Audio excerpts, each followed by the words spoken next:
So, hello everyone. We are live here with the first ever Whitetails and Whiskey live Q&A.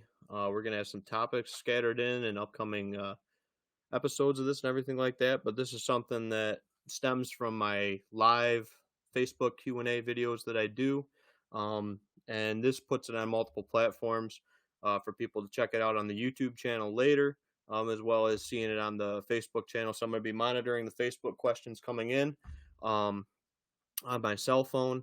This is my first time running this, and I'm running it all by myself and solo. So thank you all very much for tuning in to check this all out. And we'll get right into it. Just want to double check that I'm streaming across my platforms. YouTube is live, and I'm assuming that Facebook is going to be live as well. Let me just double check on it. Yep, we're live on Facebook too. This bullhorn thing is super easy to do. I'm glad that Billy and them guys suggested it. So I'm going to pull up the live on my phone, turn off the grunt calls, and we'll dive right into it. I got a little bit of an itinerary for this, and we'll get going right along with it. So let me get over to this so I can see the live Q&A questions and everything like that. Perfect. Here's the phone, so I can monitor the comments as they come in from everybody, questions, etc. But I want to thank everybody for tuning into this and checking this out, whether you're tuning in live or checking it out at a later date. Again, thank you. So, as is in the title, we're talking about whitetails, and while we're doing so, we're going to have a little bit of whiskey.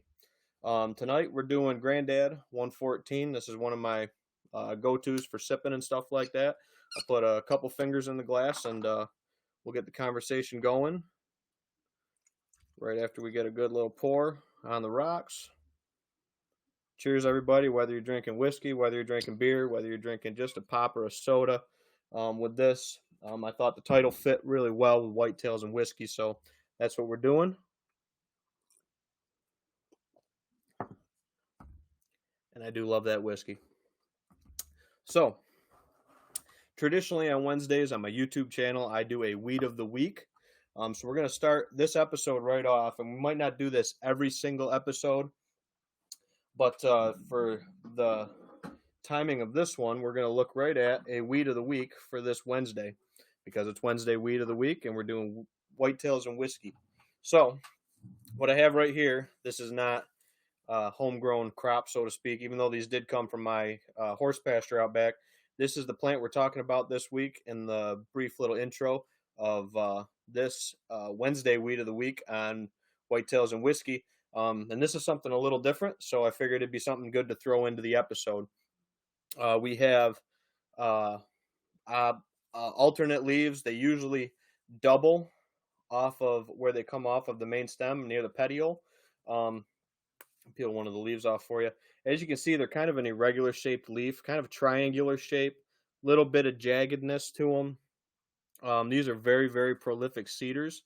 As you can see with this one right here, just full of seeds and everything like that. So this is a mature one that's seeding, and then we have a somewhat immature one that's wilting back. I picked these about an hour ago before the podcast and everything like that, or whatever you want to call this, started. And then I do have a couple small ones that look very similar to that, but that double leaf off of the main stem around that petiole is a good way to identify it. Again, these seed clusters are very distinguishable right now this time of the year on your mature plants. And we're going to talk specifically for these, just like I did out of my Wednesday Weed of the Weeks, right out of Dr. Craig Harper's book, Wildlife Food Plots and Early Successional Plants. This one's got a really nice profile. If nobody's familiar with this book, you can get this right on deerassociation.com. Is a great place to get this book. You can also get it through University of Tennessee, I believe, their bookstore, as well as maybe a couple other online sources. I'm not that familiar with it, but I usually recommend going over to Deer Association, and that's where I bought mine in the past. So common lamb's quarters is what this plant's called. It's an annual warm season forb. Stems erect and branching, leaves alternate, irregularly toothed, and typically can sometimes have a gray powdery appearance. These ones don't really have that appearance today because we've had the rain. And then flowering through June and September. So right about now is when you see it flower and then set seed, obviously. Some sources say it's native, some don't say it's non-native to the United States, but it's pretty prevalent throughout the United States. A couple things with lamb's quarters, you can treat it with pre-emergence.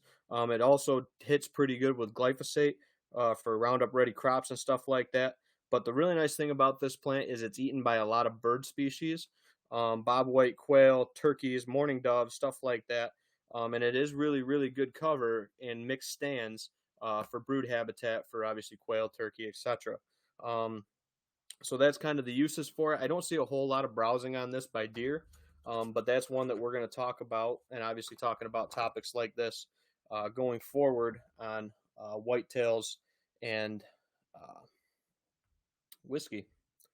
So I guess that was kind of a good introduction. And again, this is a live Q&A type format. So if you guys have any questions, if you're on the Bullhorn app specifically, I'll be able to see your comments come in. I do have my phone going with a feed of this too, so I can see the comments that are coming up on this. So if you guys have questions on anything while we're going through these topics, feel free to drop something in the comments, ask a question, anything like that. I want this to be very, very hands-on to the listener, very, interactive. That's the whole goal of this. Something that's not really done. A lot of guys listen to podcasts or listen to presentations, and there's not that interaction. And I love that interaction because that's how I learn very well. And I find it's how a lot of people absorb information and learn as well, is by doing those kind of, back and forth conversation type things like we're having right now. We're just having conversations and answering questions with these kind of episodes. So just make sure nothing came in on the chat. Nothing came in on the chat on the Bullhorn. So I guess we'll go right down through the itinerary. We touched on our weed of the week. We poured our whiskey for the night, obviously. So I guess current events coming up. We do have the Finanza coming up this upcoming weekend. That is September 9th through September 11th. The 9th is the moon shoot and kind of get set up. If nobody's ever been, I would highly recommend going to the Finanza. It's at Seneca Lake Duck Hunters. I love this event. I've probably gone the last 5 or 6 years now. Absolutely love it. It's a great time to get out there, shoot a couple of the 3D courses. They have a bunch of novelty shoots on Saturday, from the 80-yard elephant all the way down to foo-foo arrows, shooting at discs trap style with bows, a whole 9 yards and a couple 3D courses. You can get entered into the money round or the championship round, and I believe your score would qualify you for both if you chose to do so. So that's something really cool and something I got coming up this weekend that I'm really excited about. And obviously I'm a sponsor for that with my consulting business, Old Tin Cup, as well as the real estate side of stuff with Future Forest Properties. We were able to be title sponsors under both those companies this year for the event. So that's something I'm also really happy to do and support those folks. And I hope you guys come out and shoot the event. I'll be out there every day. Saturday morning, I actually have a deer forage impact study course that I'm going to first thing in the morning before I go over to the Finanza to shoot. But again, that's at Seneca Lake Duck Hunters, and I'll be there Saturday and into Sunday, shooting the courses, hanging out with everybody. I know Rob Tabor is playing Saturday night. They usually do a fish fry on Friday. I mean, it's just a whole weekend packed full of archery events, and it's right there set on the side of Seneca Lake. We got beautiful weather this weekend.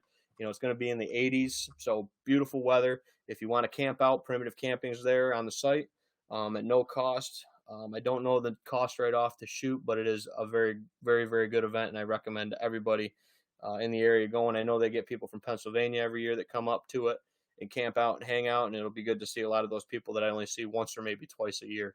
So that's always a great time. And then next up, kind of on the current events list, the Woods and Wildlife Outdoors Show, which is brand new to the region. This might be the first time that you're hearing about it.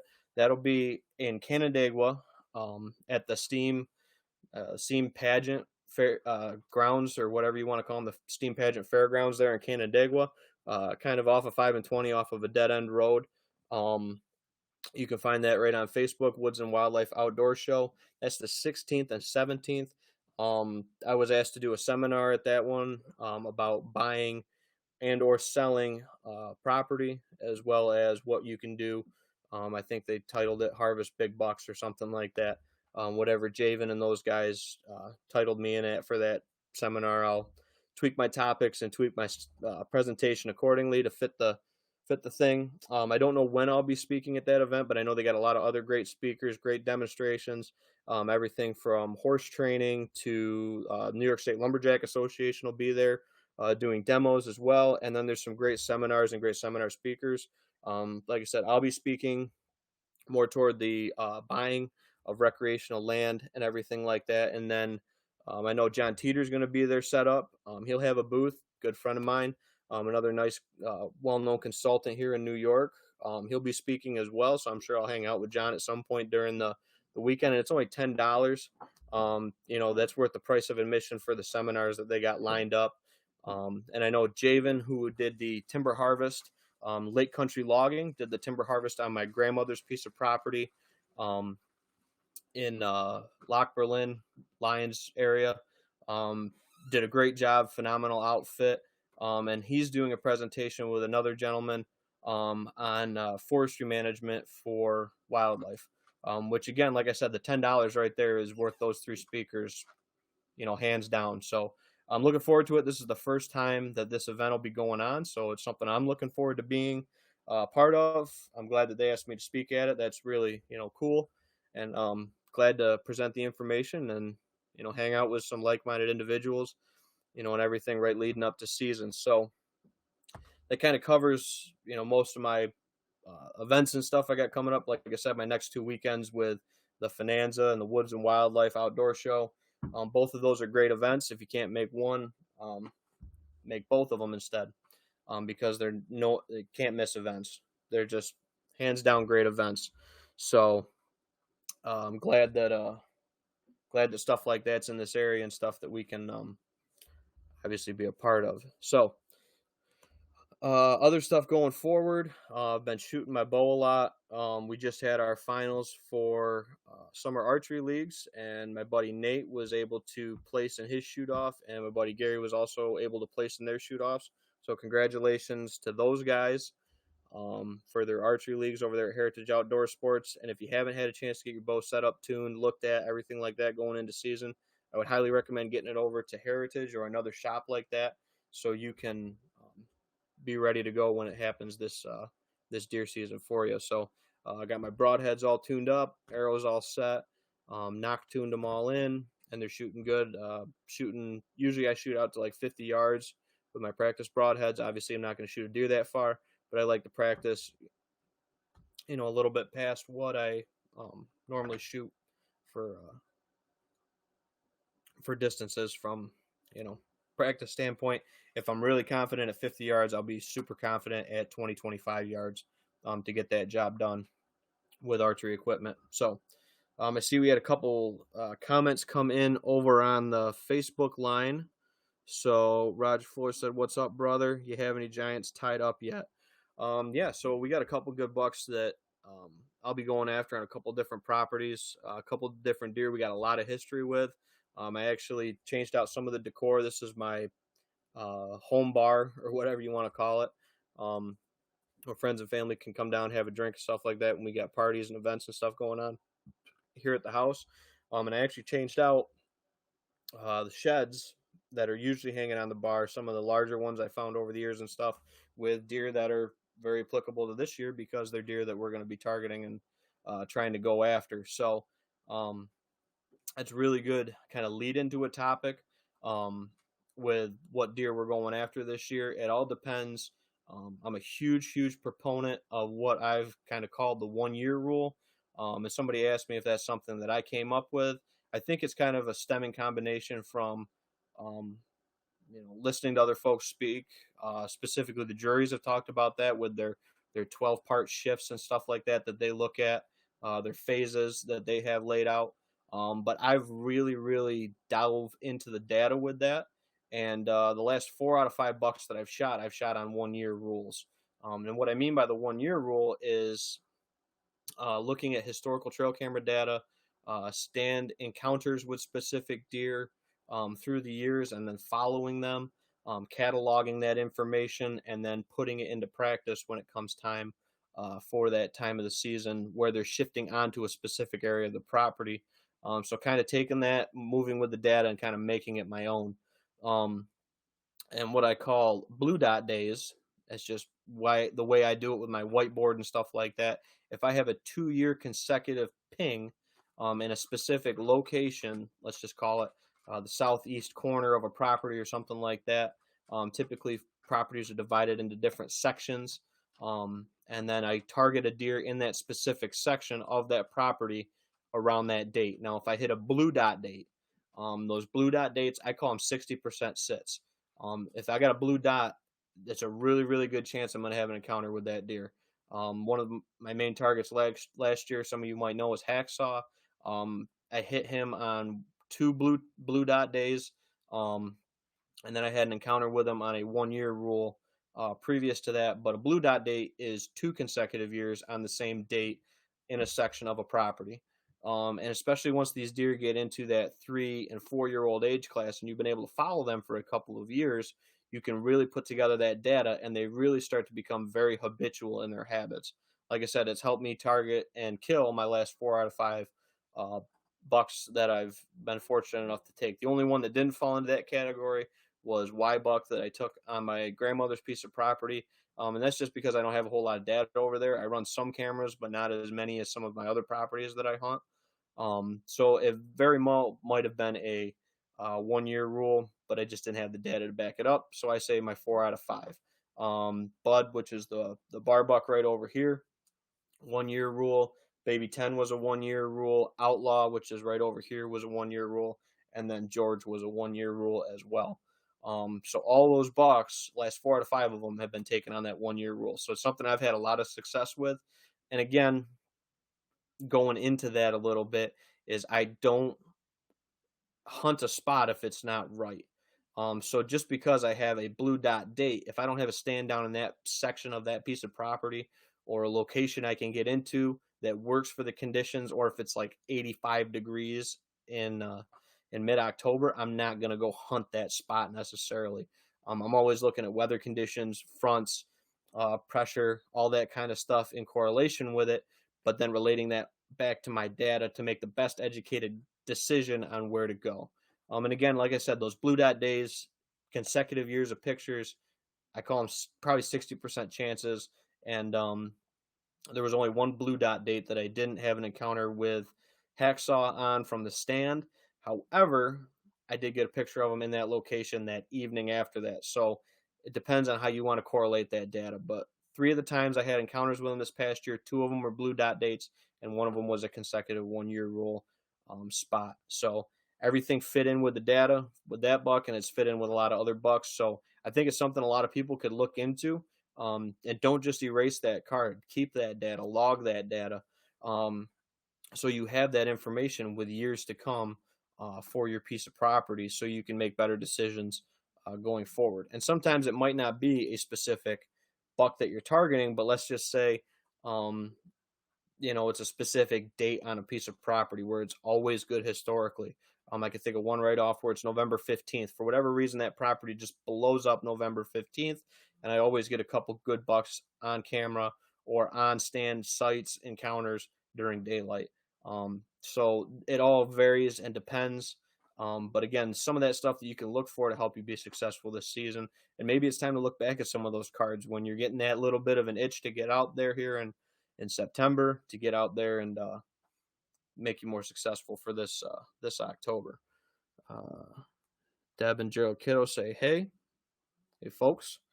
But yeah, so the 1 year rule, and I guess kind of talking more on that topic of that. So what it kind of looks like, I have a big whiteboard that I have to figure out where I'm going to put it in my house because it's a 5x8 whiteboard, and I'm going to look like a math professor in college with all my dates and lines and everything like that. But I have my small sample board that I've been running on for the last couple of years. Usually it's a pad of paper. I switched over to a whiteboard so I can add stuff and drop stuff, everything like that. And I guess I'll show you guys that. But this is going to be on a big, I think it's like a 7.5 by 5 foot whiteboard. from Finger Lakes that came out when they redid some of the classrooms.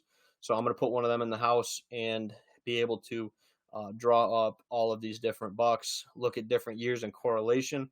The sample I have behind me is just 4 bucks this year, locations, dates, and I can kind of explain some of that. So we can look at that a little bit with this, and that's what I like too about this is it's very visual. It's very hands on. Like I said, we can talk about stuff, we can answer questions, we can do all that stuff. So something like this in a podcast format, you might not be able to see it, absorb it, stuff like that. But so this is what mad scientist me looks like, as my wife kind of refers to it as. We got specific bucks. We got Mo, bottom nine, DW or double wide, and then St. Patrick. A couple of these deer, if you guys have followed along with some of my stuff, might be pretty common names that you've heard as bucks we've been after or looking at for a couple years now. And what I'll do is I'll categorize this in numerical order of date and then star stuff that's daylight activity for those locations. Now, that doesn't necessarily say that it's going to be daylight this year, but it's a good barometer going forward. And then what I'll do is once I have this, I didn't want to go any further with it because I have a new bigger board coming. But when I get this on the big board, I'll put a blue dot next to these dates, or I had a piece of paper that I put a blue dot on, and that'll be a 2 consecutive year in that location or with that buck, to be able to target them better going forward with that. So this is my mad scientist, camera locations, where they're going to, directional, gives you some kind of pattern. If you're looking at a specific deer, maybe he's going into a specific bedding area of a piece of property, or if he's hitting a specific food source on that property. But yeah, as you can see, some of them we have more history with than others. But this is how in depth I get with it, and this is the data that I put to it, so I can be successful year after year. Some of them don't show up, like Mo right here. You can see he doesn't show up till 10/28 last year. He didn't show up till end of October. Bottom nine was there, and I start these on October 1st. Historically, that's what I found to be the best kind of barometer for time. It doesn't do me a whole lot of good in September because some of these deer are still shifting around. Like you can see, Mo really didn't even come onto the property until 10/28 up here. Bottom nine came on October 1st. Double wide came on October 2nd. Now, I might have had pictures of these deer in September too, but just for my data purposes and when I can hunt them, I want to put the data on during the hunting season. And then St. Patrick, he was on October 1st as well on the property, or that specific piece of property. Some of these deer are on the same property. Some of them are on different properties. So, but that's what I do. And in the future, probably on one of these episodes, we'll look at the big crazy board once I figure out a home for it. Like I said, it's a huge 5x8. So we'll see where the wife lets me put my big whiteboard for all my 1 year rules stuff. So, but that's something that I've found a lot of data and a lot of success in. And talking to some other people, they've had good luck on, let's just say, November 3rd, whatever it might be on a piece of property. You got to know that you're in that spot, during that time of the year, just based on historical information. And sometimes it just takes that aha moment of, oh yeah, I've killed 2 bucks on that property on the 3rd. Maybe that's something I should look at. And again, relating it all back, you got to be hunting the right conditions in those areas. I'm not going to blow out a stand, especially on a blue dot day where I'm probably got a 60% chance that I'm going to encounter that buck that I'm looking to harvest. I'm not going to go in on a blue dot day, that I call it, and try to target them when I have poor conditions. Like I said, 85 degrees or something like that in mid-October, that's just not going to work. But if I got a front coming in, temperature dropping, stuff like that, blue dot day, good conditions for a stand location in that area for that deer, I'm going to probably go hunt them. And that's just what I found success in. So, yeah. So that was a good little segue there, Roger. So hope that answers your question for any giants tied up. By no means, are they, they're just good mature deer that I look to harvest. Doesn't matter to me if it's the biggest score one. Maybe sometimes one that I've had the most history with, or maybe the oldest one will be the one that I kind of slant to a little bit. But I'm not going to look away from other deer on other properties just because I have a buck that I'm looking to go after. If they're depending on the property, some properties I target them at 3.5. Other properties might be 4.5 or so. It depends on neighbors, the neighborhood, the age class on the property that year, what deer we have around, some of the history and stuff like that, will all vary into how it uh, happens with that piece of property, or stuff gets targeted or not targeted on a specific piece. So, but yeah, so that was a good question, and like I said, this is a live Q&A. We will talk about a couple other topics here and there, if you guys don't have any questions right off, and we'll just keep rolling with this. This is all live, single take. No edit, stuff like that. And again, I just want to give a shout out to the Pert Near guys and everything like that, for all that they've kind of done to encourage me to do this. And I checked with Billy first before I did this. I didn't want to steal anybody's thunder or anything like that, but I just wanted to be able to put this content out there across all the platforms that I have content on, with YouTube, Facebook, to be able to get it out there to the most people, and give the people the content with it. Um, so hope that all makes sense. And like I said, check out the Pert Near guys. Like I said, John Teeter's got a good podcast as well. You know, enjoy talking with John all the time with the Pert Near guys and everybody. So that's something I really enjoy, and I enjoy this format. Like I said, going forward, I did have um, a co-host, guest, whatever you want to call it, lined up tonight for whatever reason with scheduling and stuff like that. Might have something to do with a new baby, not mine, his.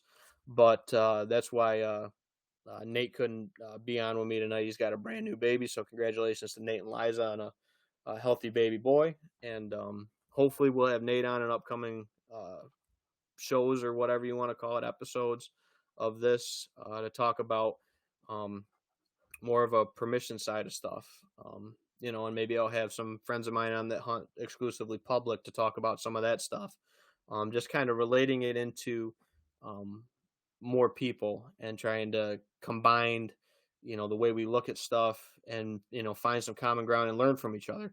Because no matter what, you should always be learning. And that's what I'm doing. I go to probably a half a dozen to maybe upwards of a dozen seminars a year.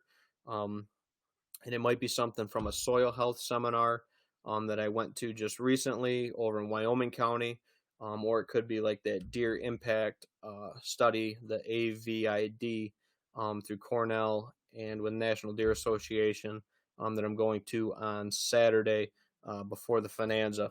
So always learning, always trying to look at other people's takes or other people's observations on stuff, to help bring together a better product or a better service to my clients, as well as to increase my knowledge base, to help folks out with it. So, speaking of that, actually, when I was saying Pert Near, and I looked up at my hat, this hat was given to me from the Upper Genesee National Deer Association President Sean Burdick.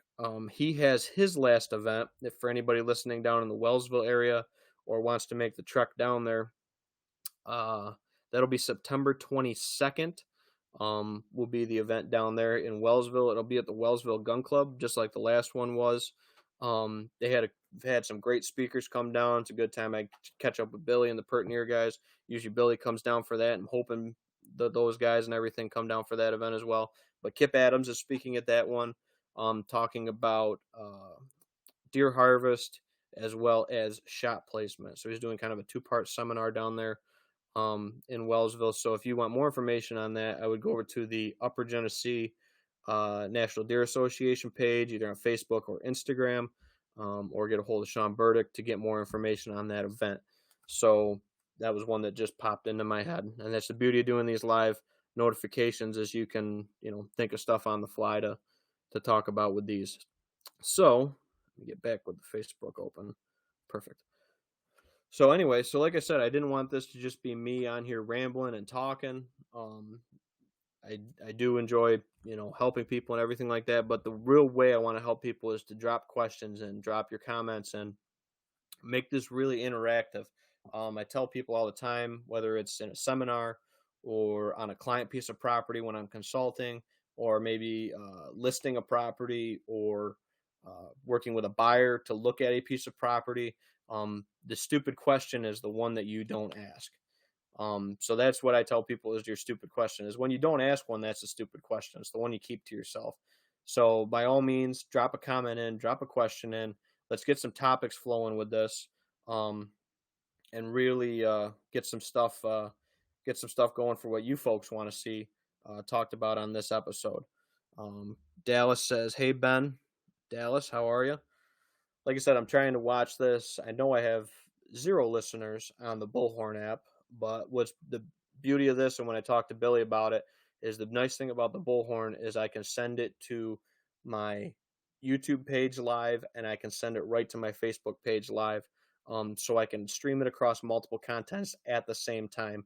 So that's something that's huge for this, because a lot of people absorb stuff in different ways. So whatever your choice of content is. So just double checking on the YouTube. Nothing over on the YouTube. 7 viewers on the YouTube channel. A handful over on the Facebook tab. So yeah, thanks everybody for tuning in. And like I said, drop some comments and drop some topics in. If not, I'm going to take a sip of my whiskey, as it is Whitetails and whiskey. And then we'll, I guess, spin onto a different topic with it. But yeah, drop questions in, comments in. I'd love to hear some topics from folks. And if not, like I said, I got a couple things that I'll talk about that's going on with me and our piece of properties.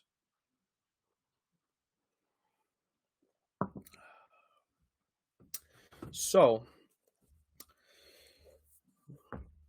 since nobody wants to come forward with any questions, this is my brown book, I call it. This is my fields. This is my forages. This is my food plot book.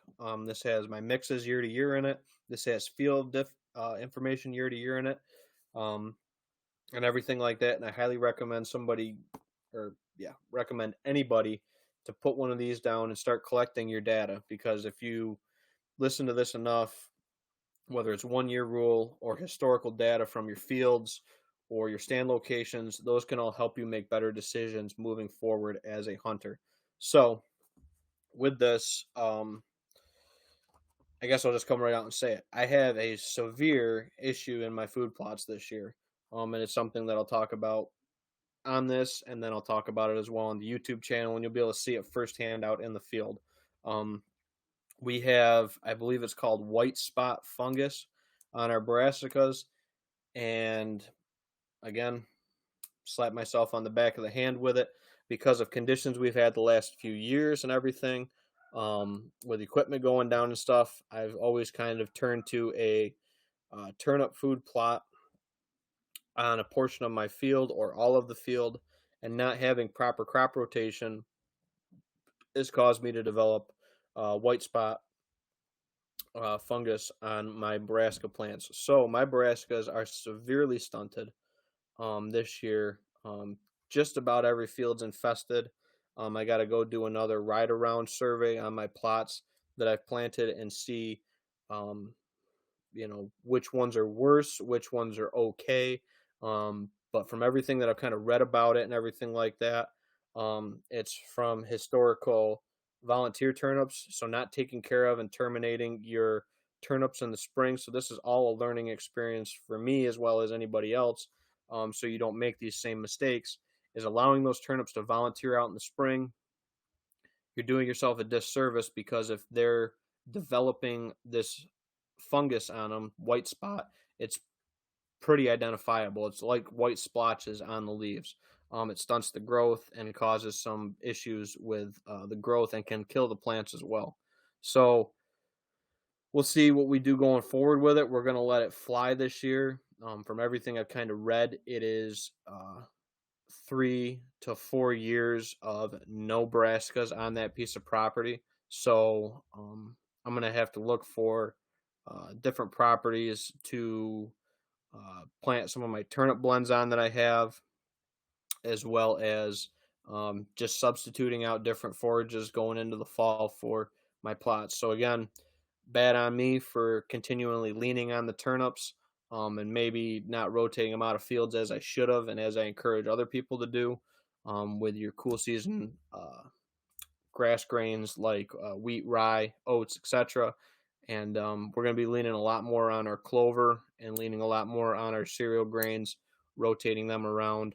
And that's why we haven't put any cereal grains to our plots this year, because I want everything to ride flat with the turnips and then start rotating in perennial clover and cereal greens, like our wheat and rye, going forward with our plots. So it's just something we got to get more picky about and more anal about, with controlling the volunteer turnips and not letting that fungus develop and grow and spawn and spore and uh, transfer into future plants. So now that it's in the thing, I got to figure out if some of tactics like soil disturbance is going to be more required to get that out of the soil quicker with the fungus and stuff like that. Um, so I got to do more research on it, because this is the first time I've encountered it. But I think this is going to be a great learning tool and experience for us with our food plots going forward. However, with that being said, I've started to get some pictures trickling in from people that have planted the Old Tin Cup blends from this past year, and they are looking knockout great. We've had some great rains and great timing, almost a little too wet in some situations. If you have some wetter fields and stuff like that that you tried to plant, you might drown out some of your brassicas. But as a whole, the pictures I've had coming in look phenomenal. So I'm really, really looking forward to these pictures from the people that bought seed for me this year. The blend's going to stay pretty identical to this past year, just because I'm not going to have. I've been tweaking my blend a little bit with my plots this year because I ran out of certain varietals with selling the seed to everybody. But everybody that bought seed has the same mix. That's the same identical mix. I did plant that in some of my plots, but then some of them I'm always tweaking a little bit, experimenting with different varietals, different amounts, etc. So the problem with that is, now for me, is my plots are infested, so I'm not getting an accurate representation of the mix in the plot. So I'm really going to be leaning on this mix that I have right now that I really, really like, with the tillage radish, the two hybrid brassica varietals, the purple top as a good base, and then the crimson clover in that mix as well. That's going to be a really good staple, and I think that can be a really good blend going forward for the next few years until I can start playing around with some of these again. Um, so that's something that I really enjoy doing, is tweaking with my blends, and unfortunately, going turnip heavy with experimenting conditions with equipment, not getting crops in for grains like corn and soybeans in some applications. I've just leaned on them too hard and backed myself into a white spot fungus in my plots. So we'll see what they look like. I'm going to reevaluate here in 2 weeks or so.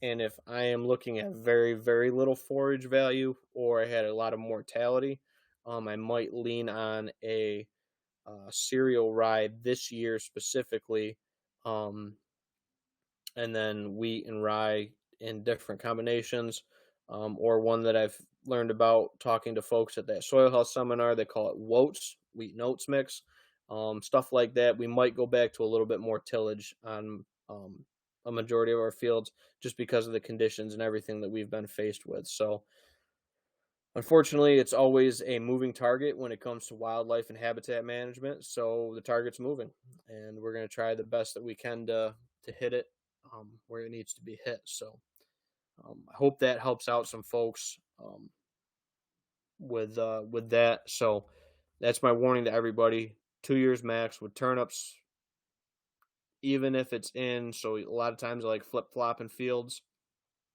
2 years max on a field, and then rotate it out somehow, whether with a perennial clover for 2 years, or a cereal green like a rye, wheat, oat, whatever. Um, don't let those brassicas cause you issues like this, because they are a big staple in our food plot program. So now I'm starting to try to figure out where the gears are going to turn in that food plot program going forward. So um, it's a good learning, uh, you know, tool for everybody. So anyway,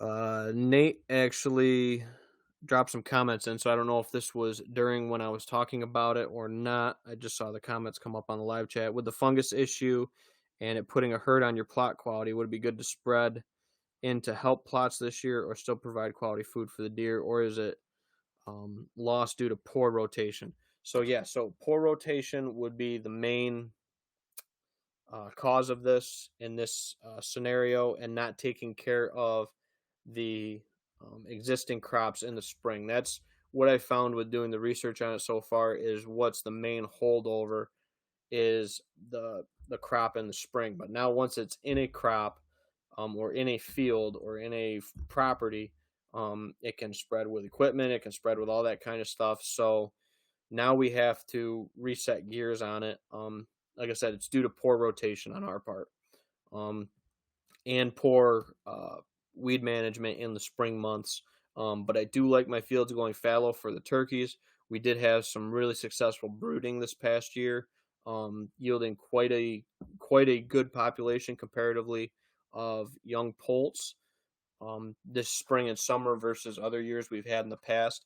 But we also do a lot of other habitat work. So maybe it's we switch out of some of our larger food plots and make them smaller sections of food plots and let them fallow out for a couple years and shrink our plot sizes.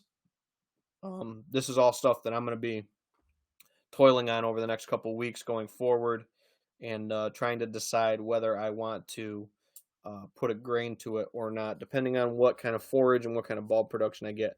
But comparatively speaking, it is severely stunted compared to where it should be. And some of the fields that don't have it that I've seen right off are leaps and bounds ahead of some of the other ones. So that's a good question, Nate. And as for spreading more in to help this year, they would just fall into that fungus uh, spiral or whatever you want to call it with those plants. So throwing a brassica in isn't going to work with it, but we might lean heavier into a crimson clover um, overseed right now, or a cereal green, probably rye in this application, um, just because it's a little bit more. It grows a little bit more in warmer conditions through the fall than wheat might. Wheat I like to plant around Labor Day. This is going to be pushed closer to the uh, start date of October 1 with this, and I want to really give these plants a good chance to see how they take off.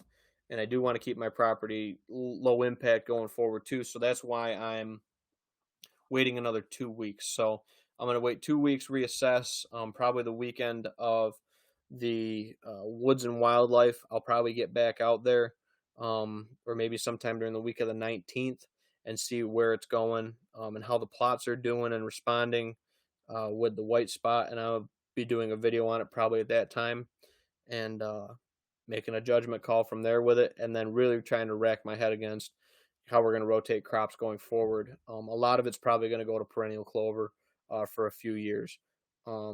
Whether that's going to be, uh, uh, broadcasted in, depends on what the research shows me.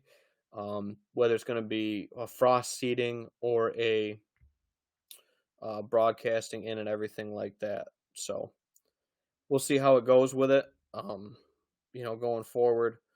But that's unfortunately something that I'm dealing with right now. And like I said, it's a good learning thing for a lot of other people on their plots. So good question, Nate. And like I said, guys, 2 years max on your turnips, put it to clover. Even flip flopping sides, that's what we do is we flip flop uh, cereal grains and turnips and flip flop them with clovers and stuff. Just 2 years max, and then probably I'd say now, looking at it, 2 years off, completely, and making sure that you kill those turnips when they come out in the spring. So you don't let that, fungus develop on your plants and move forward with it. So yeah, great comments, great topics, guys. So let me think, what else can we dive into? Let me check the comments. Nate's comments, the last one I had on the Facebook chat. I need to get a secretary to run these to make sure that I'm not missing anybody's. Nothing on the YouTube chat. I hope that chat's working. And then nothing on the Bullhorn. Well, actually, one person is listening on the Bullhorn app. So whoever you are, thank you. First listener on the Bullhorn. This is all brand new to me, so I'm trying to figure it out as I go with it. My wife's sending me real estate listings. I don't know if that means she wants to move or she wants me to send it over to some clients or what she's doing. So I'll look at that after the live Q&A. So what else can we talk about?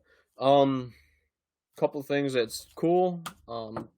These just came 2 or 3 weeks ago. These are my brand new brochures. Revamped them.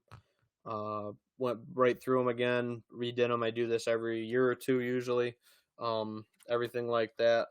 New layout and designs. I'm talking about the services I offer.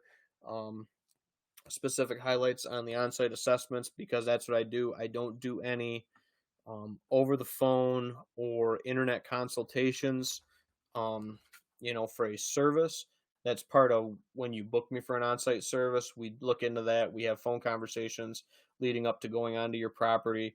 There's a whole questionnaire I send out before I come onto a property, everything like that. So that's kind of included in it. But then I don't provide any recommendations until we put boots on the ground.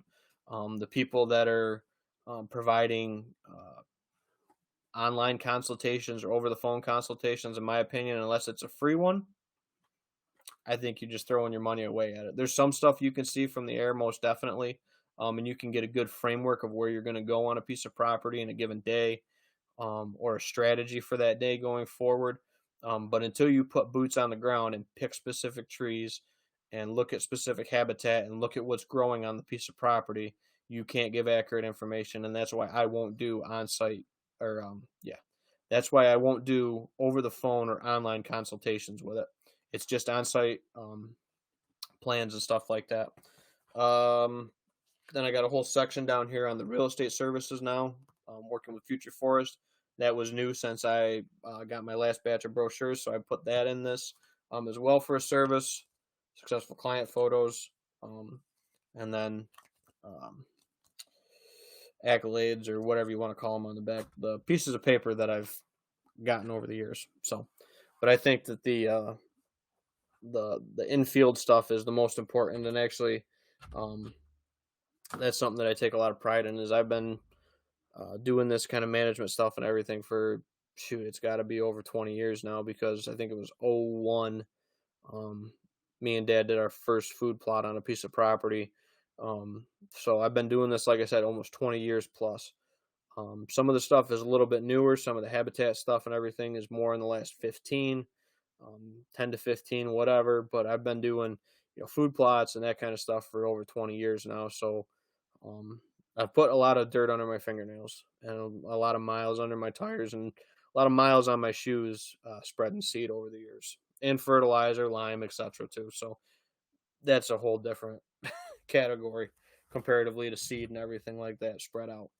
So, but yeah, I'm super happy about those new brochures. I was able to get some over to Runnings in Canandaigua. I have some. They have a little community section there over by the checkout desk that I put a few at.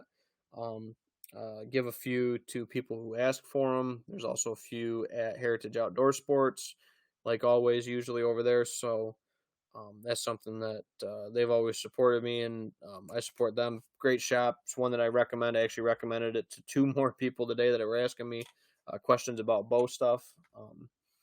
So yeah, Heritage is my go-to for an archery shop over here in Phelps, and it doesn't hurt that it's 5 minutes from mine and my wife's house. So, as for bows and arrow setup, this is this is my arrow for this year.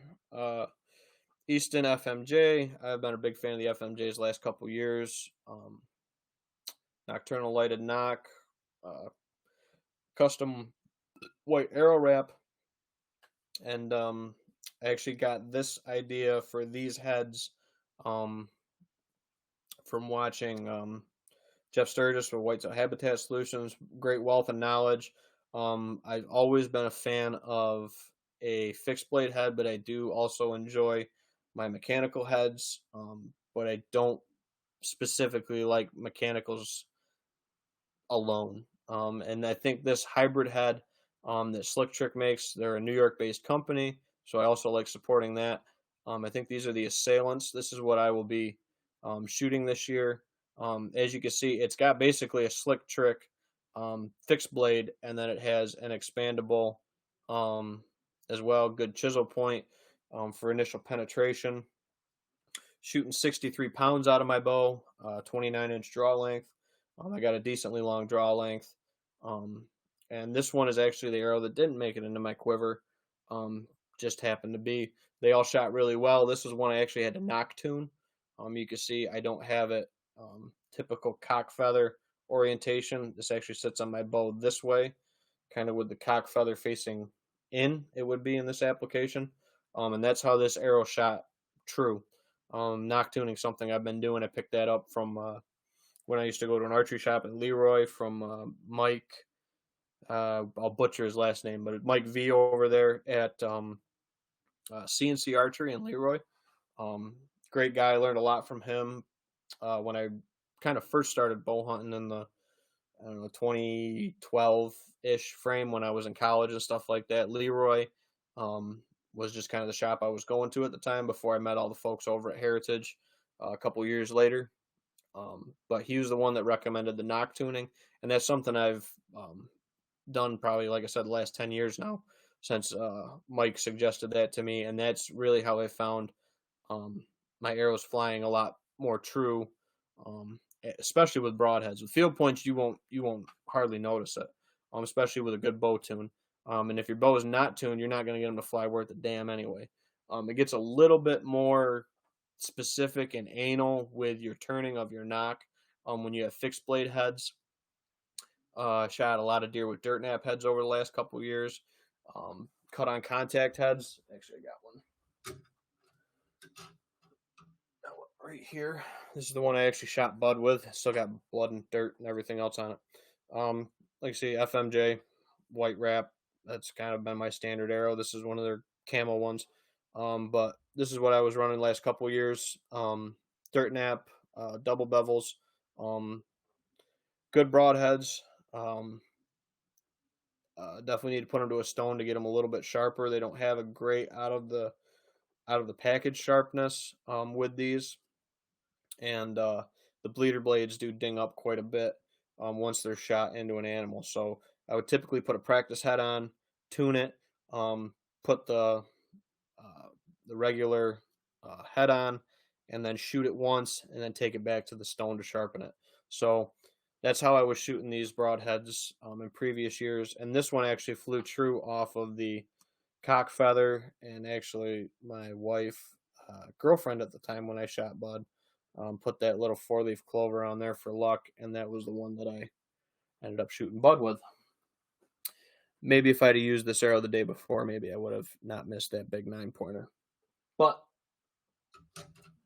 is what it is. I just misjudged the yardage on him and I shot under him. That was all me. I figured he was like 20, he was like 32, and he's just a big buck, and I thought he was a lot closer than he was, and shot underneath him. So it happens. But yeah, so we've talked about my Brassica issues I've had this year. We talked about our weed of the week in the beginning of this. If you folks didn't see that, we talked about lamb's quarter was our weed of the week. Kind of staying in that same topic of our Wednesday weed of the weeks that I used to do on my YouTube channel. We'll see if I bring those back. Those are a pretty good hit with everybody. We talked about Dr. Craig Harper's book, so we'll highlight that again. If anybody does food plots, if anybody looks at their native fields and the plants on their property, this is, I think it's been referred to by a lot of people as the Bible. This is one of the best resources that I can recommend, hands down. The sections in the back on plant identification, as well as the wildlife uses and how to control specific ones, is one that I lean on all the time. There's a chemical breakdown in this chart to look at what specific chemicals control what type of weeds the best. Just a huge wealth of knowledge in that book. I would say I read it back to front 1 or 2 times, front to back, but I'm always referencing stuff in it. Great table of contents, great list of plants in it, very, very user-friendly and accessible. I do still use my Newcomb's Wildflower Guide and stuff like that when I'm on properties, or I might use my Plant Snap app that I got on my phone if I'm in a pinch and I have cell service. Yeah, a lot of that knowledge comes right out of this book, and everything in my Weed of the Week episodes I based out of the write-ups that Dr. Craig Harper came up with for those specific weeds, as well as some of the stuff I've noticed as well with those. Like I said, lamb's quarter, he didn't mention anything for wildlife browsing on it. I haven't seen deer browse this a whole heck of a lot, but it's so tall and vigorously growing that it's hard to see it on stuff that's vigorously growing and tall, unless they're really hammering it like on something like pokeweed. So yeah, but yeah, wildlife food plots and early successional plants. I think it's like $55 for that book, for the amount of knowledge in that. It just well worth your money all day long. So.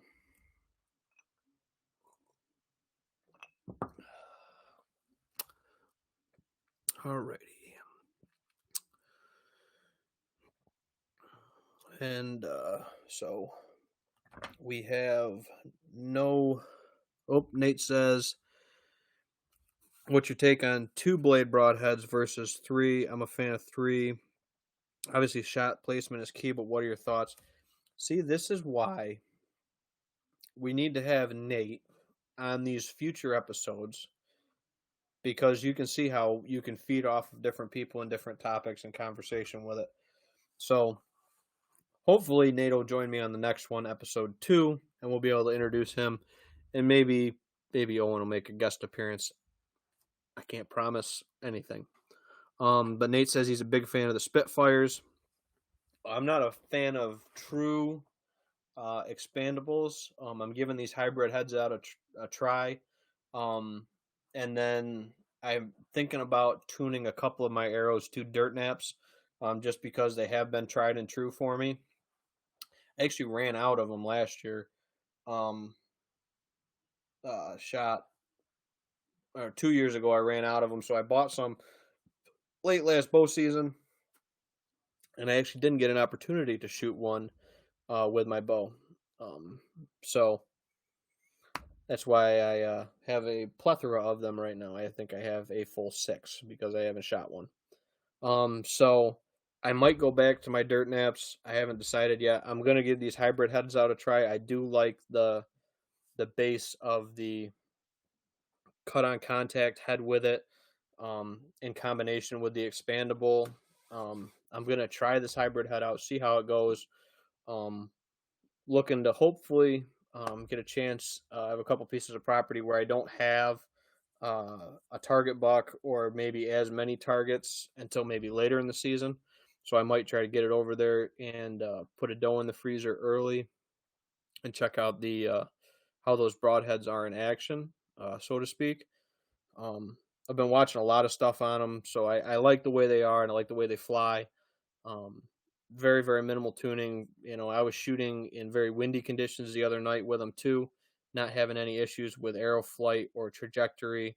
So they're flying and performing very, very well out of my bow. So I'm not saying that I won't go back to the dirt naps, and who knows? I mean, we still got 3 weeks before season. I might get a wild hair and just go back to my dirt naps specifically and fixed heads.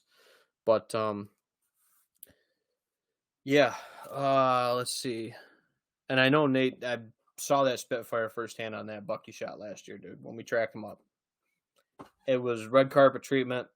But again, like you said in your first comment, shot placement's everything. So whatever you can shoot the best out of your equipment and you feel the most confident with is the broadhead I think that somebody should use.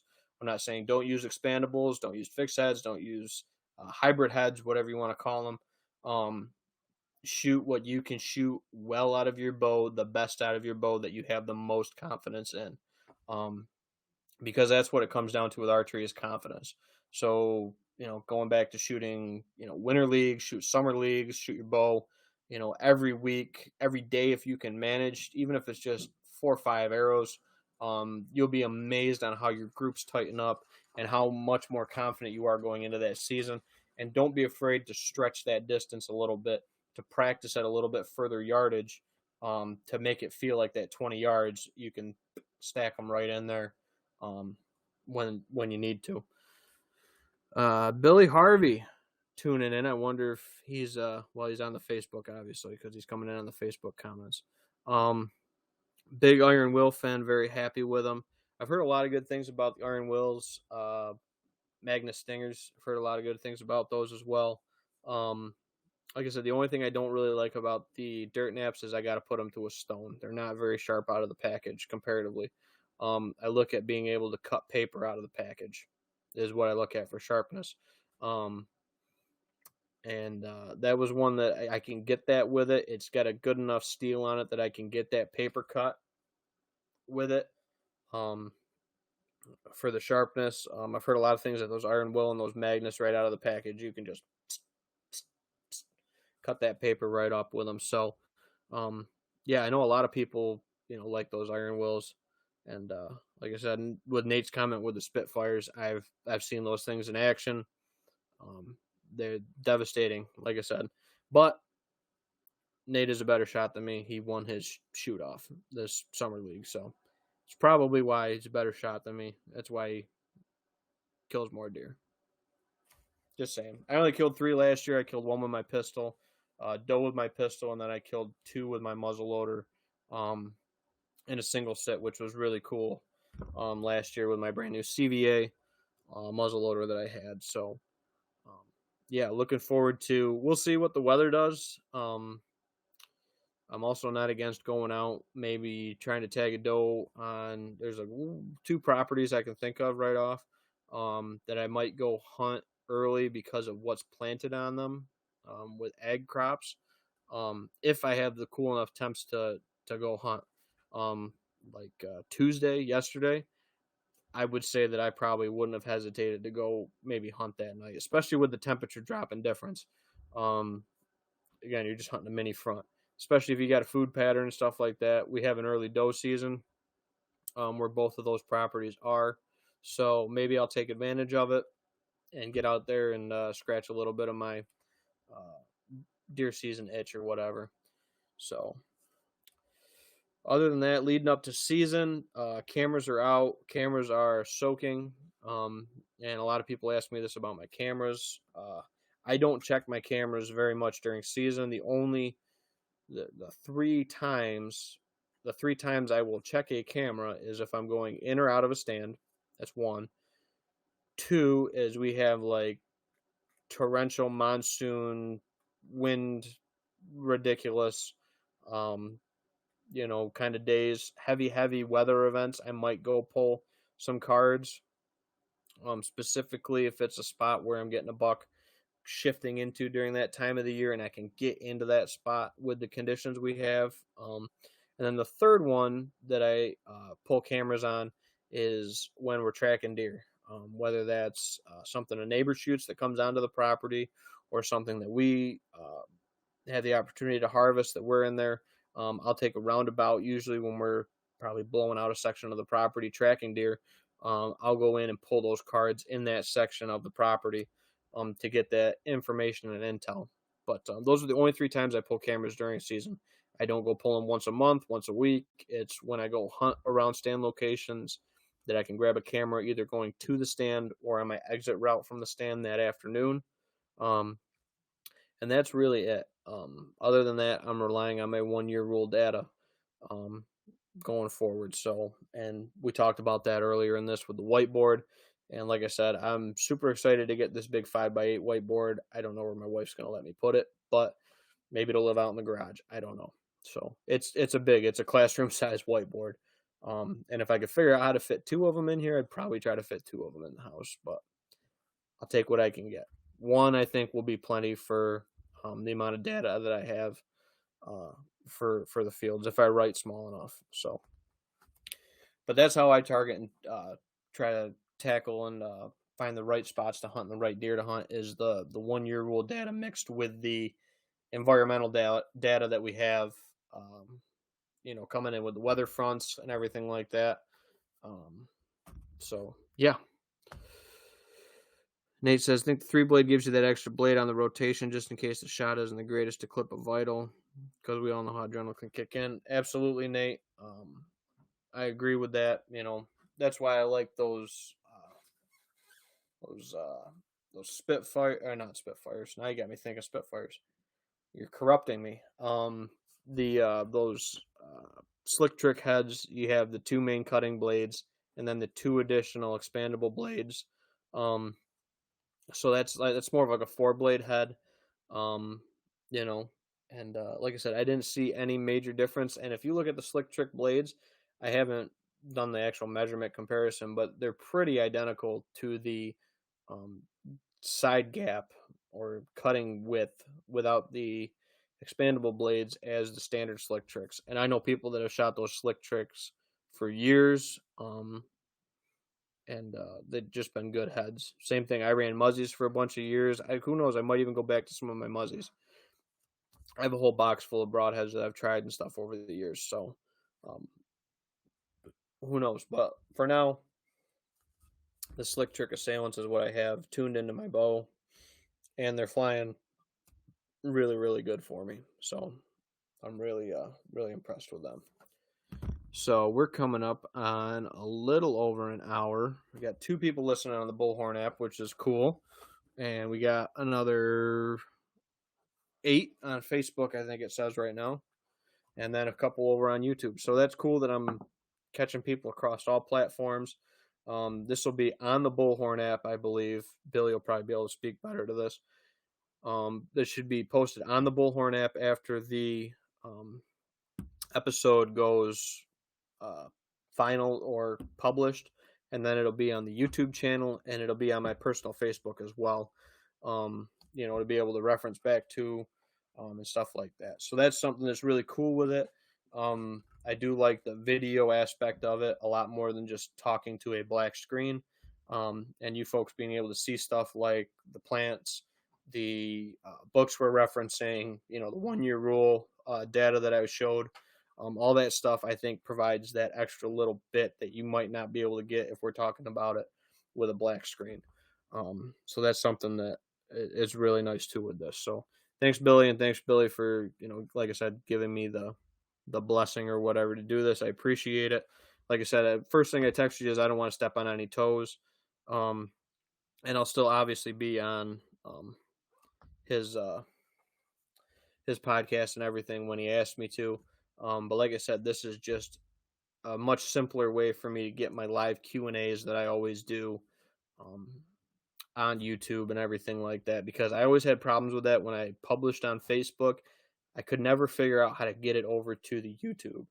And when I put it on YouTube, I didn't get as many people as I did when I hit on Facebook. So this blends it together a lot nicer, so that you can, like I said, interchange between whatever it is and engage a bigger audience, really. So so the second part of this is Q&A. So by all means, drop your questions, drop your comments, everything like that. I like the conversation so far, and I think Nate is really solidifying his place in being a regular co-host, guest, whatever you want to call him, for these episodes going forward. So, and maybe, who knows, maybe my wife will come into one of these episodes and make an appearance, and give you her personal take on how she deals with me and my craziness of data dumping, trail cam photos, and all the above. So, but yeah, I guess I'll ask you guys a question. 1 out of 10, what's your take on the sound? I'm running into my standard snowball mic, which is right here. So I don't know how the sound is. I haven't had any complaints from it. My wife hasn't come down and like shooken her hands like I can't hear you or anything. So I'm assuming that's all good. The video looks pretty good on my end of it. Other than you got to stare at my ugly mug um, during this whole thing. So, but yeah, this is gonna be the main whitetails and whiskey setup right here at the bar. I like the way this lays out. We got a bunch of different kinds of whiskeys that we'll be obviously drinking over the next few episodes with this. Um, Gonna try to take this to 9 o'clock tonight. I think was what I'm gonna try to shoot for is about an hour and a half on these. Get in bed by 9:30 and stuff like that. So, and then like I said, tonight the whiskey that we are drinking is Granddad 114. Is the one that we or that yeah we the one I decided to go with tonight. I do like Granddad Bonded 100. That's another go-to for me for sipping. Like I said, we're not doing shots. We're not going crazy. We're just putting it on a couple rocks and sipping on it. So put that back up there. So yeah. So anyway, what's everybody else got going on for season? What's good good word and everything. Billy said audio's fine. My mom says audio and video is good, so I'm assuming her and my dad are probably watching at home as well. Perfect. That's good. Good to know. And I'll be able to go back and watch and listen to this and stuff like that too. So, but yeah, thanks guys for giving me the good thumbs up with it. I'm happy with the way this is turning out. Like I said, the only thing I got to figure out is how to cover up this ugly mug so you guys don't have to stare at this. But you can just put it on, put it on your phone, turn it upside down, put it off to the side, and listen if you want to just listen. And that way you don't have to look at me. But yeah. So what's everybody else got going on going into season? Any major questions? Any big changes that you're doing this year? The only thing that we're changing up really, like I said, going forward is our food plots because we kind of backed ourselves into a corner going forward. Other than that, 1 year rule is kind of our go-to, and then looking at the weather fronts, looking at weather conditions and breaking down a property into different sections or quadrants where those deer are, and going from there with it. And obviously some in the field data, like when I shot Y-buck 2 years ago now. That was the last buck I shot. So Y-buck 2 years ago, when I shot him, I hunted the night before, and there was a lot of good rutting activity in there. I had a similar condition for the next morning, different wind, and I actually sat the stand on the bottom and then went up to the top of the ridge in that mid-morning time. After a bunch of deer cleared back to bedding, I could slink up there to get to that top ridge spot. And believe it or not, 20 minutes later, he came walking down the ridge, and I shot him at about 5 yards. So right place, right time, and I don't think I would have been able to sneak up to the top of that ridge in the dark. I had to wait for those deer to filter back and into that bedding area, past that one stand location and past the ridge line stand to be able to get up to that ridge line where I shot that buck. So that's something that was key, and that's why a lot of stuff with looking at stand locations for all day sits and stuff like that. I have one or two, but the conditions have to hold 100% for that stand to be good, all day. I don't think I've ever done. Actually, I've never done an all day sit in a stand. I've gone out and then shifted 75 yards, gone in to eat, grabbed something to eat quick, and then went right back out. Mostly during mid-November, and usually with that, I will go out. I'll sit first thing for the movement going back to bedding areas, and then I'll get out kind of early mid-morning and then get back in for midday because I've killed quite a few of my bucks on the midday cruise as well. Just thinking going around. Outlaw was early, but 8 ball was actually midday cruise. The 8 point on my grandma's was a midday cruise. Yeah, I've killed a couple on that midday cruise time. The Big Ten was a big midday cruise buck. My first bow buck was a midday cruise buck. Um, and I say midday cruise, it might have been they were searching for does, or they might have just been shifting bedding areas, because some of those were taken in late or mid to late October versus November. So a lot of stuff, to take into consideration with it. So, and I really wish I had more data going back because I would really like to look at other bucks I've killed other than like the last 4 out of 5 that I said that I've killed on a 1 year rule. I'd really want to look back and see if I had the data, and I might look back at it. I have a whole hard drive, external hard drive full of trail cam pictures from over the years. I've never intentionally deleted trail camera pictures, specifically of bucks. I like to track them year to year. I've always liked doing that.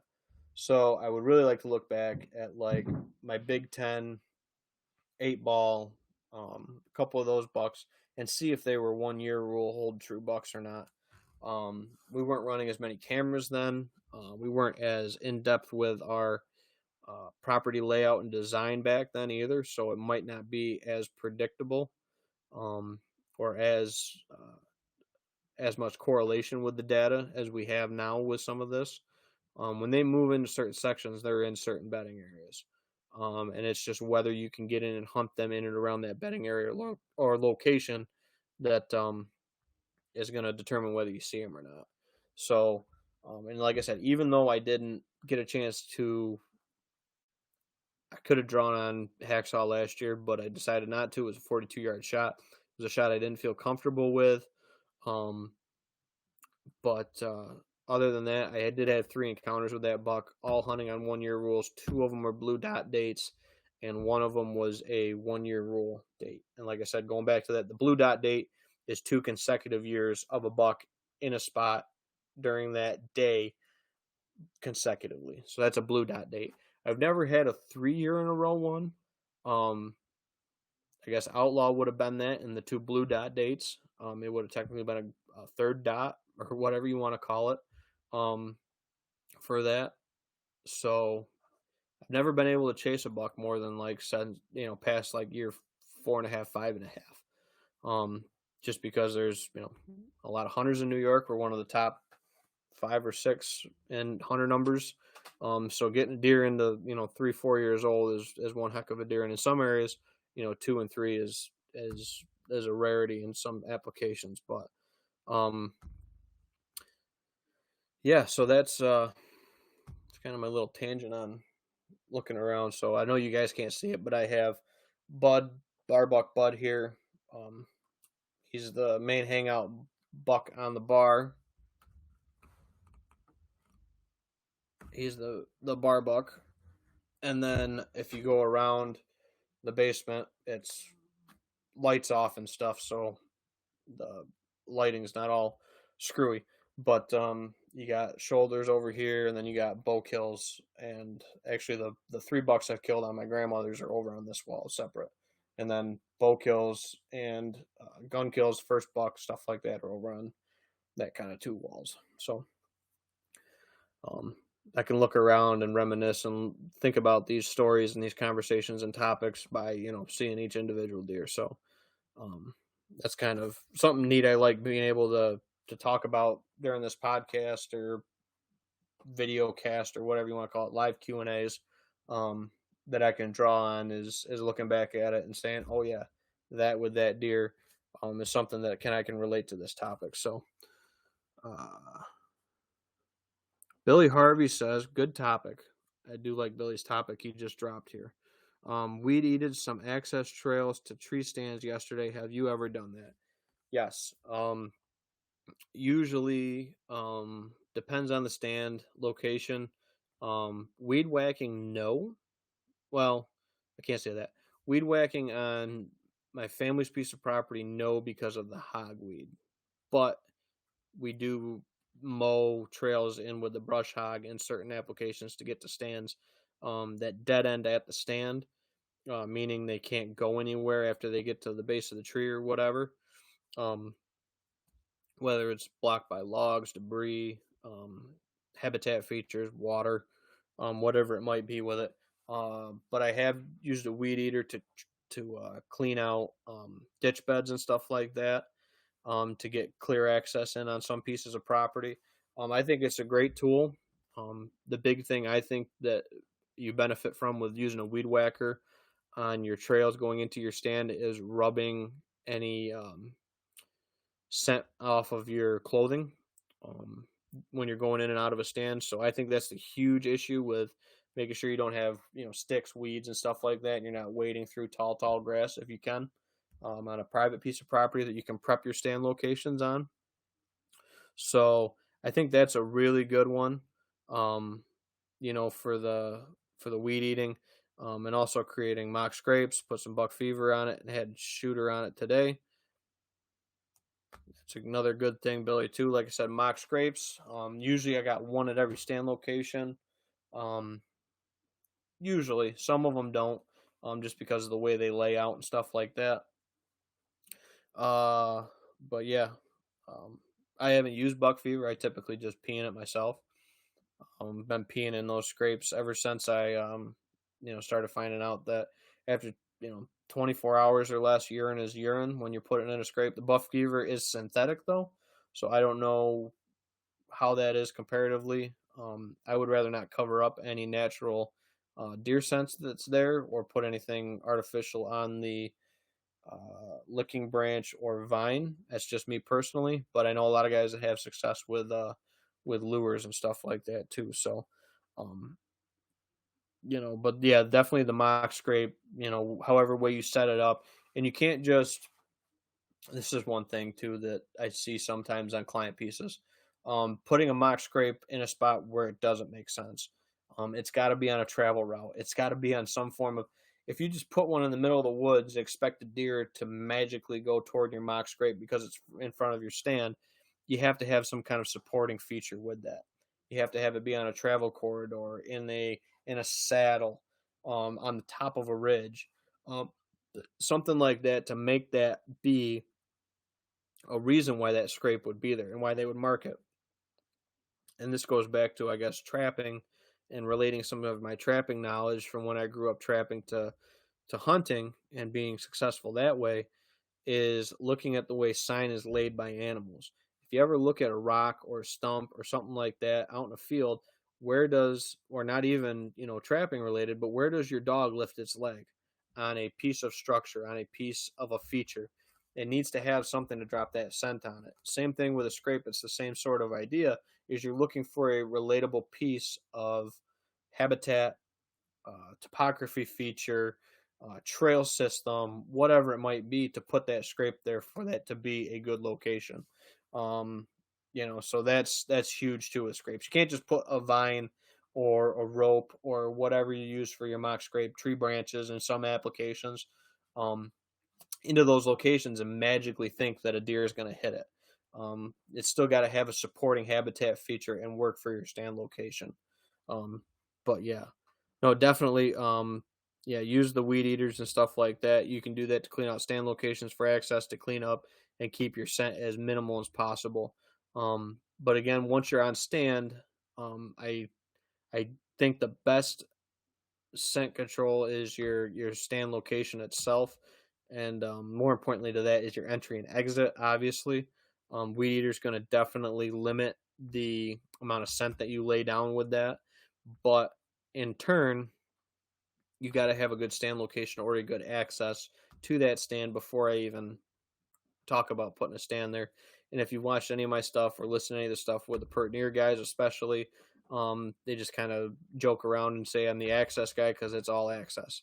Doesn't matter how much time you put at it, how much product you put on, what kind of products you're using. If your access isn't there in the right locations, you're not going to be successful consistently. And that's the biggest thing with it, is consistent success. is how I kind of measure my success. Not did I get, lucky or whatever.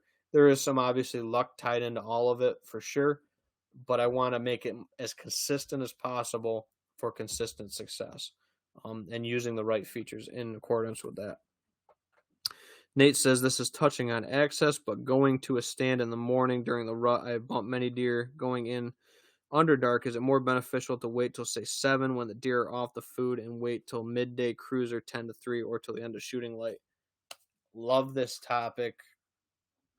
Nate, I'm gonna kidnap you for the next one, or maybe we'll come do the next Whitetails and Whiskey over at your place.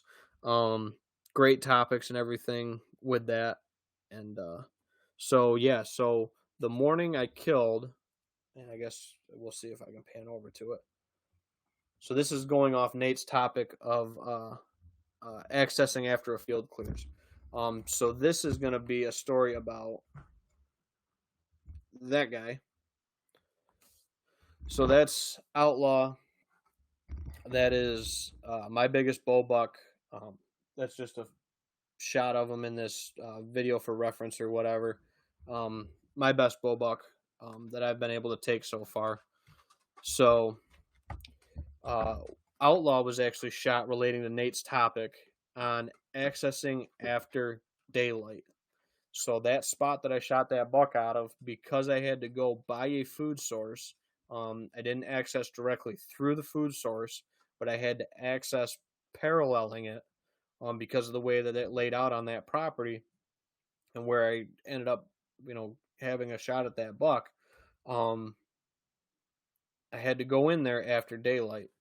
And the way I did that was I crept to the food source where I could see the food source with my binoculars. It was gray light. I literally sat in my truck and waited until gray light, and then I started my approach. And then once it got gray light, when I could see the field with my binoculars, with my optics, or felt I was in a position where I glassed the field, physically waited for the deer to clear the field and go to their bedding areas. Some went north, some went east, some went west. None of them went back to the south. They typically don't bed south off of that field in the morning time. That's more of a midday and evening bed. They usually bed further to the north, or they drop down either side of the ridge and go east or west off of where I had to go by this food source that morning. So I waited for the field to clear, and then I waited a good 10 minutes to make sure additional deer weren't coming on before I kept making my approach down the hedgerow. Well, not down the hedgerow, other side of the hedgerow from the food source to that stand location. Then I got into that stand location. I didn't bump any deer that I was aware of. No blowing, no deer running off in the, sound through the still hardwoods. So waited until daylight. I also could make a much quieter approach with leaves and sticks. And then once you're in a daylight application too, fall leaves. I've done videos on it before. I call it walking like a turkey, talking like a turkey. When I go into a hardwoods like that, I make a lot of noise usually. Not breaking sticks, because turkeys don't break sticks. If you listen to turkeys in the woods, they are extremely noisy. They're more noisy than those pesky squirrels that make you turn your head. So what I'll do is, a lot of times I have it usually in my pocket on my harness. I have a zipper pocket that I have a mouth call in, typically a cartel call. It's what I run, so that's what I'll pull out. Just a little double reed, especially one that I can get like a key on or something like that, because those young poults have a lot of keys, especially in that fall time. So I'll use keys, I'll purr, I'll cluck, and I've literally walked up to deer and past deer in the woods, or had deer filter past me while I'm walking through the woods making a ton of noise. You can walk right along and cluck and purr and scratch, and sometimes I'll stop and I'll do that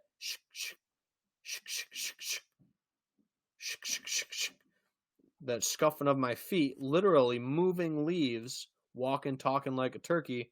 And I've walked right into deer and past deer doing that, especially in the fall time, when you have to access through hardwoods and you don't have like damp leaves or something to access through. When you got crunchy leaves, you can tell when it's people walking through the woods versus when it's a turkey or a deer, squirrel, etc.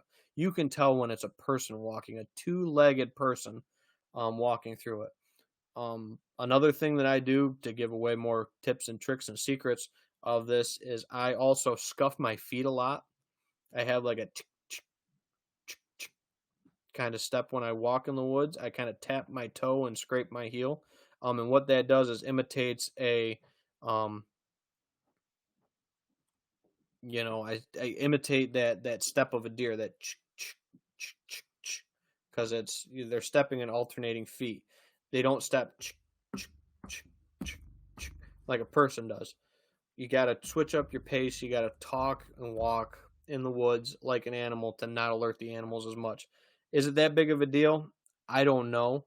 Um, that's that's something that I've found success with, and I've walked up on a lot of deer successfully with that. I've actually called turkeys in doing that too, incidentally. So, um, that's a good topic with accessing through your hardwoods and stuff like that. Nate says, I would try to cut your trails in a month ahead of season when you're checking stands to minimize the amount of time you're intruding on your property before season. Billy says, agreed. Sometimes time doesn't permit itself. We're just very active on the farm this year, so it doesn't seem to bother him very much. All depends on the activity they're used to on the property. And then my dad says, prep trails and stands with bad weather, rain, no sign left behind. All those are very, very good points. Billy, Nate's going to find out, and I haven't had the I haven't been fortunate enough to find out that time gets very, very shrunken when you have kids. So Nate's starting to figure it out. As I said, he's not on the video tonight with me. But he's going to know, Billy, that the kids are going to eat up a lot of time going forward with that. So every bit worth it, I'm sure. But time doesn't always add up to being able to do stuff at the opportune times. Life has a way of getting in the way of a lot of stuff when it comes to our hunting timing. But like I said, that wildlife's always a moving target, and we do our best to hit that moving target the best we can. And then prepping trails and stands in bad weather, that's always a given. But sometimes when you got an extra set of hands to trim stands, you just got to go with whatever day that falls on. Might be a Wednesday after work, might be a Saturday morning or Saturday afternoon. You never know what day it's going to hit for you that year. So, but yeah, Billy says, haha, dad life. Yep, that's from everything I've been told by everybody that I know that's got kids. That's how it is, even more so than it is now with the way life is busy. So, alrighty. Well, if anybody wants to hit one more topic or two, I'm going to finish my whiskey, and we can dive into another topic or two because the conversation is flowing, or we can call it a night. Doesn't matter to me. I got a pretty easy day going tomorrow. I just got to go pick up some seed. I got to mow a client piece tomorrow with Nate. Lawn mowing client parcel tomorrow with Nate. Other than that, just my normal, 6 to 2:30 at college, and that's my day. So, if anybody wants to drop in another comment, we can light into another topic. If not, we can call it for the night.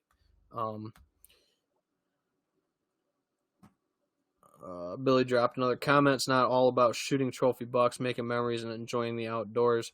100%. Doesn't have to be all about killing a big buck. Like I said, I didn't kill a buck last year. I didn't even draw back or really put my sights on a buck last year. One that I wanted to harvest. I put plenty of does in the freezer though. And I guess this is kind of a good topic to wind it up on with it. It gets to, I guess, a point as a manager, hunter, whatever. Everybody's different.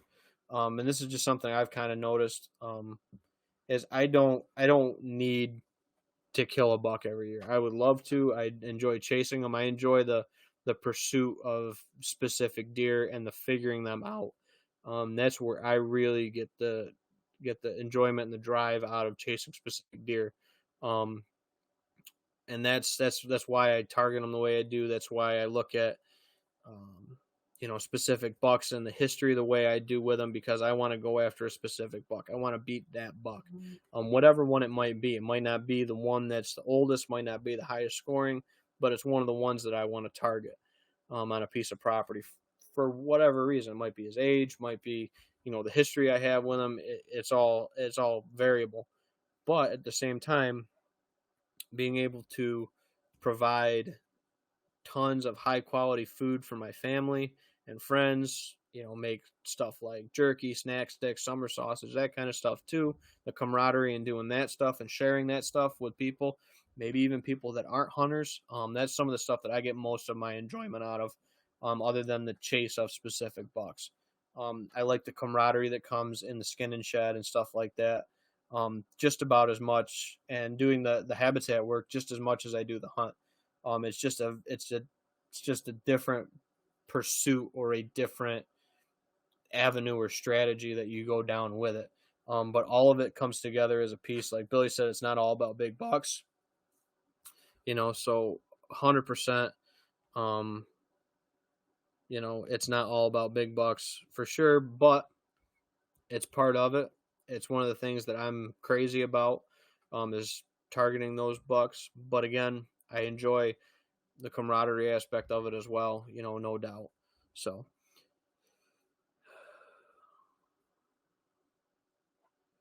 I would try to get a month. So yeah. So Nate's over here with his comments. He needs to get on the video and drop the knowledge bombs and drop the 2 cents in it, because that's what it's all about. It's all about these conversations, the back and forth, and that's why I like these live conversations, with this conversation with it. So Dallas says, sure, Billy.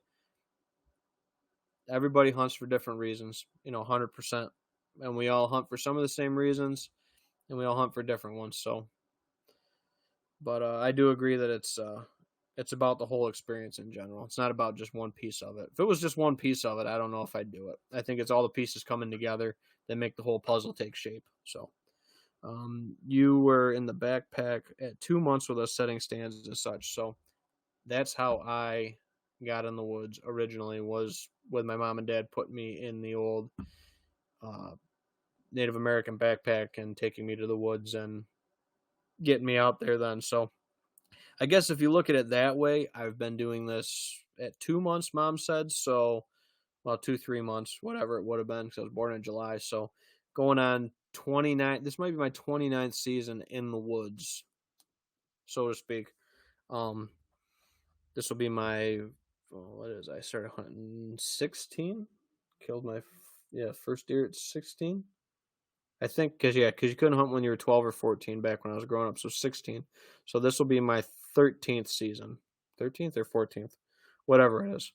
So this will be my 13th season, 14th season hunting, and thanks to my mom and her 2-month-old comment with that, it's my 29th year in the woods. So, and with that, I think that's a good one to end on for the night.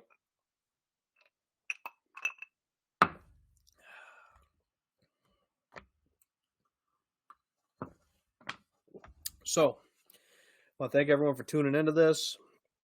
It was a great wrap up right there. Good conversation down the stretch, with Billy, Nate, my mom, Dallas, everybody else that commented in on that. Really grateful for everybody that tuned into this Whitetails and Whiskey. I'm going to try to do this maybe every other Wednesday or so going forward, maybe every Wednesday. Just look at notifications around Wednesday, based on what I got going on, I guess, with my schedule is how it'll be kind of played out. I'm not going to go for a set schedule thing. Going to try to do it every other for sure, but there might be some weeks where I get consecutive Wednesdays for this Whiskey and Whitetail. So again, Ben Williams, Old Tin Cup, Future Forest Properties. Thanking you guys for tuning into this. Hopefully you got to enjoy a little whiskey with the whitetail talk tonight, or a soda, barley pop, whatever you're drinking. And thank you guys so much for this. Thank you guys for the feedback. I love it. And I'll catch you all next time here on this. So now I got to figure out how to end this, if Billy has any oh my gosh, I didn't notice that there was chat stuff down here at the bottom. So there it is. There's the end live. So thank you guys. I'm technologically challenged and I'm figuring this out as I go. So thank you guys, and I hope you guys tune in Um, Probably do one next Wednesday because I don't have a whole lot going on next week. So tune back in next Wednesday for episode 2 of Whitetails and Whiskey, and I'll see y'all next time here at the bar. Take care, guys.